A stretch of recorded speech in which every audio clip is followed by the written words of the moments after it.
So hanapin na lang natin guys, itong isang paa at isang kamay Ito na natin. po. Na puro left. So hi guys. Ayan. Sobrang weird guys, no? Kapag naglalakad na natin, Ano ba yan?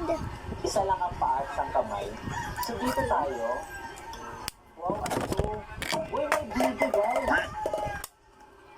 Wow, ang cute naman ng bibi na to. Asan mama mo? Mag-isa ka lang. Kawawa ka naman. Bibili ka pa? Ay, sorry. Close na kasi hanggang 4:30 AM lang kami. Umiiwan. Kawawa kasi sweet. Bukas na lang kayo. Balik na lang kayo. So dito tayo maghanap O, guys. sige. Ito, dito Bukas tayo na lang sa kayo. part na to. Ihiwa. O, sige na. At uuwi na din ako. O, sige. May apoy dito guys. Punta tayo dito guys kasi nilalamig ako. naayos Huwag ko na masyadong lang ang malapit, shop ko masusunod kasi tayo. uwian na eh. Pasok tayo dito, baka nakatago guys. Minsan kasi tinatago